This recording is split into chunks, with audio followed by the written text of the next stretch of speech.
मकसद सेकुलर पाकिस्तान जो कि 11 अगस्त कायदे आज़म रहमतुल्लाह अलैह की तकरीर उसके मुताबिक इसकी तश्कील होनी चाहिए। खुशियों का एक नगर आबाद होना चाहिए, खुशियों का एक नगर आबाद होना चाहिए। इस निज़ाम ज़र को बर्बाद होना चाहिए। जुल्म बच्चे जन रहा है कोचा व बाजार में, अदल को भी अब साहिब औलाद होना चाहिए। इसके बाद मैं जाहिद ज़रीन साहब से रिक्वेस्ट करता हूँ जिनका तल्लुक यूनाइटेड पाकिस्तान दफनाबाद डिवीजन से है, मैं उनसे इल्तिमास करता हूँ कि वो मुख्तसरन 2 मिनट के अंदर अपने आज के मुजाहरे के हवाले से अपने ख्यालात का इज़हार करें। जाहिद ज़रीन साहब।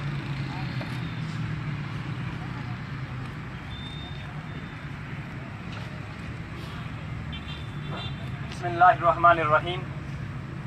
क़ाल अल्लाहु तबारक व तआला फ़िल क़ुरानिल मजीद वल फ़ुरक़ानिल हमीद, ला इक्राहा फ़िद्दीन, सदक़ल्लाहुल अज़ीम।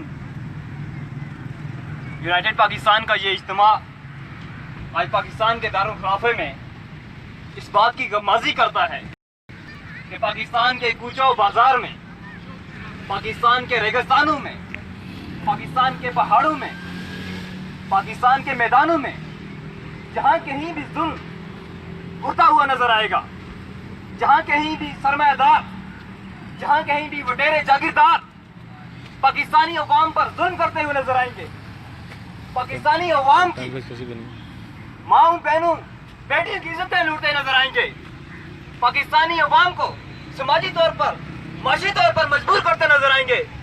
यूनाइटेड पाकिस्तान वहां पर दीन इस्लाम के असूलों के ऊपर, अदल के असूलों के ऊपर अपनी आवाज बुलंद करती नजर आएगी। यूनाइटेड पाकिस्तान इमाम शाह वली अल्लाह मुहद्दिस देलवी रहमतुल्लाह अलैह के फिक्र फलसफे के मुताबिक, इमाम इनकलाब हजरत मौलाना उबैदुल्लाह सिंधी के तशरीहात के मुताबिक पाकिस्तान के अंदर राजल वक्त सरमायादारी निजाम और साम्राज्य गलबे के खिलाफ एक सेकुलर, सोशलिस्ट, नेशनलिस्ट और नेशनल डेमोक्रेसी के असूल पर इनकलाब बर्पा करेगी। यूनाइटेड पाकिस्तान के इस प्लेटफॉर्म के ऊपर आज इस इज्तिमा के ऊपर जो वाकया हमारे सामने एक सरदार हुआ, ये एक कोई वाकया नहीं है, ये दीन इस्लाम के नाम पर कोई एक वाकया नहीं है, बल्कि हमारे सामने तहय्युर के ऊपर ये मुसल्लत है। मगर अफसोस कि दीन इस्लाम के उस मुकद्दस नाम के ऊपर ये खेल खेला जा रहा है। मिसाके मदीना कहाँ पर है, कायदे आज़म का पाकिस्तान कहाँ पर है कि जिसमें मुसलमानों को, तमाम अकीदे के रखने वाले लोगों को मजहबी आज़ादी दी गई। कहाँ पर है मजहबी दबाव? पाकिस्तानी अवाम पर जो आज जुल्म हो रहा है, जो इज्जतें लूटी जा रही हैं, वो आज बेशक कोई मजहबी हिंदू का हो या ईसाई हो या कोई क्रिश्चियन के नाम से हो। तो दोस्तों हमारे सामने ये सवाल उठता है कि पाकिस्तान पर बसने वाला हर शख्स पाकिस्तानी है या हिंदू है?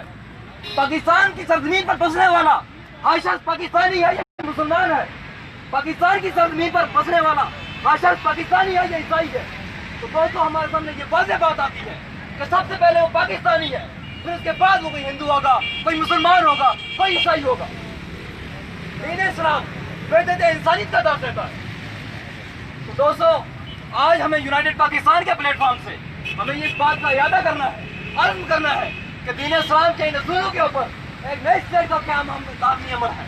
वरना आज पाकिस्तान के ऊपर अंदर बहुत से लोग इस के ऊपर मुजाहरा कर रहे हैं, लेकिन हमें अपनी इस राय अमल को मुतय्यन करते हुए, इनकलाब के खिलाफ कोई शर्मिंदा ताबीर करते हुए इस्लामाबाद के कैपिटल के अंदर, पूरे पाकिस्तान के अंदर से निज़ाम सरमायादारियत और इसके बगैर साम्राज्य निज़ाम को खत्म करके जहाँ के ऊपर दीन इस्लाम की अदल की स्टेट कायम करके जहाँ पर हमने चैन लेना है।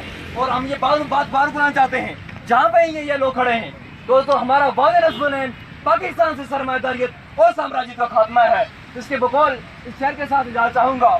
पुराना एक ही तस्बीह में इन बिखरे दानों को, पुराना एक ही तस्बीह में इन बिखरे दानों को, अगर मुश्किल है तो इस मुश्किल को यूनाइटेड पाकिस्तान आसान करके छोड़ेगी। यूनाइटेड पाकिस्तान जिंदाबाद, यूनाइटेड पाकिस्तान जिंदाबाद, सरमायादारियत जिंदाबाद।